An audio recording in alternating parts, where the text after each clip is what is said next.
Ain't they something? Every one of my boys got their start right here.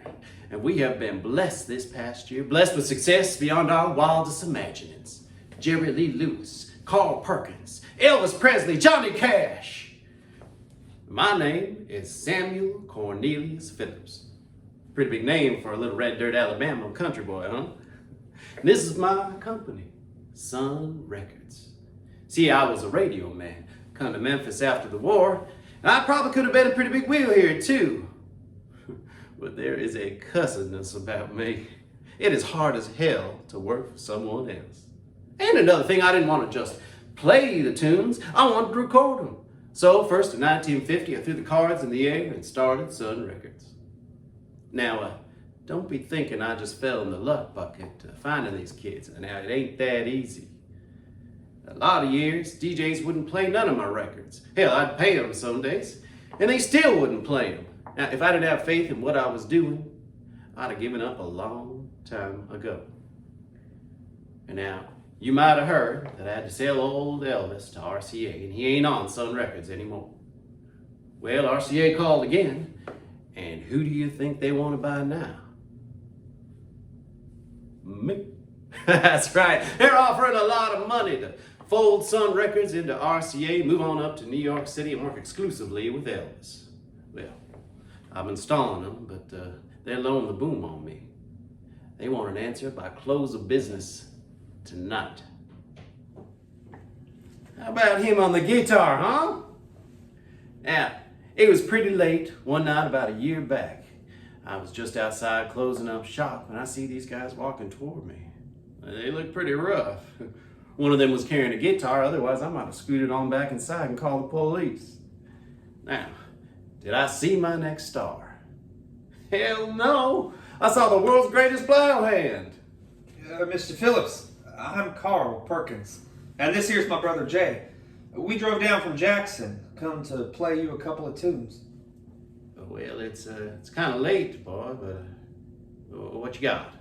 I got a song I wrote called Blue Suede Shoes. You wrote a song about your shoes? Yes, sir. Well, you must really like them shoes. Well, when you're as poor as us, Mr. Phillips, you like any kind of shoes. Son, I ain't never heard a rich man make a record worth a damn. Y'all farming boys?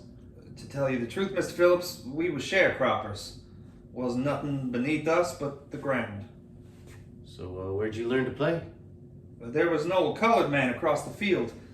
Everyone called him Uncle John. He taught me how to play the guitar like no one you ever heard. Well, flog me a lick, son. Let me hear some of that. No, that ain't no kind of nothing. And let me hear some of them blues you was talking about. Now, ain't that something? So, what do you want from me? I want you to hear my song. Put out a record on me. So I listened to that song, and I recorded his Blue Suede Shoes. It went straight to #1 on the country, blues, and pop charts. Carl Perkins was the first Triple Crown winner in the history of the record business. Put Sun Records on the map. And now we just got to get that boy another hit. That sounds like a hit to me. Maybe it does, I don't know. Well, that's just it, you do know. And that's the deal in this business, the next hit, not the last one. Well, it ain't that easy now, is it? I made these boys. You think Columbia would have signed Johnny Cash if they heard him and his little boom chicka boom deal? Hell no, they would have laughed their fool heads off. I'm the one who put their records in the back of my car and drove tens of thousands of miles a year visiting DJs, city by city, station by station. All I went out with was faith. I believed with all my heart and soul in what I had in my little bag. Elvis Presley, Johnny Cash, Carl Perkins. The hell, maybe you're right. What do you mean? You and Elvis the ones trying to get me to sell out to RCA, move on up to New York City. You're right, but I just wanted for Elvis to be happy. Look, maybe I was wrong. Johnny Cash, Carl Perkins obviously have no faith in Sun Records or Sam Phillips. Maybe this place ought to be an auto parts store again. Maybe they're all right. Maybe this music ain't going to make it. You got Congress passing laws against it. You got church people trying to shut me down. And you know that'll just make the kids just want it even more. Why do you think RCA's after you? Because you know how to make this music like no one else does. Jerry Lee needs you. He believes in you, and who knows who's going to be waiting out there tomorrow. I did just sign this kid out of Texas.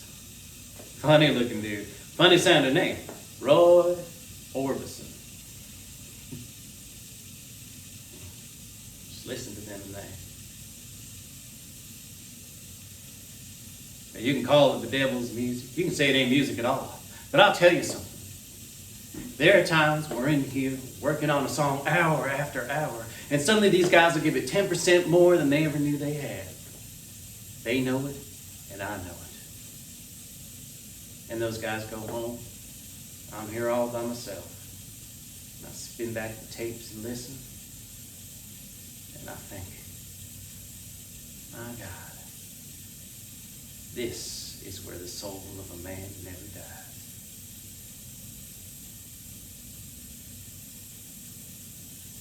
So here's the deal. All the success this past year didn't make my problems go away, just changed them. Sure, I'd like to hand off the day-to-day crap to RCA, just make my music. But I can't walk away from this place. I hung every last tile in that studio and wired the whole setup so that my music don't sound like no one else's. Fact is, I'd rather sell 100 records of some kid I brought along myself than 1,000,000 with some other fool calling the shots. Now, ain't that better? See, kids didn't want to listen to their mom and dad's music anymore, so white kids like Elvis here would sneak out late at night and listen to the Negro radio stations. But there was no way they'd get caught going into a store and buying them kind of records. So I'm thinking, how would it be if I found me a white kid who could light a fire under a song like the great Negro singers? Come to find out, I found me one.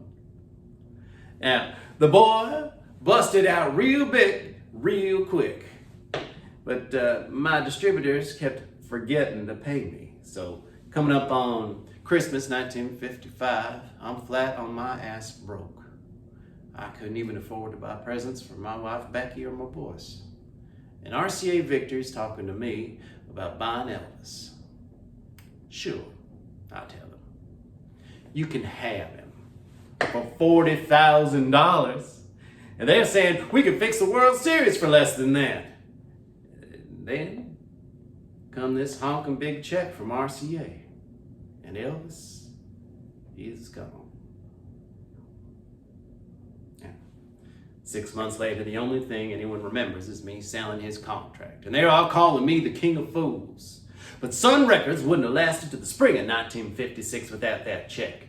I paid all my bills, bought me a radio station, and quite a bit of stock in a little company that started up just down the road called Holiday Inn. Well, if I'm a fool, I'm a happy fool.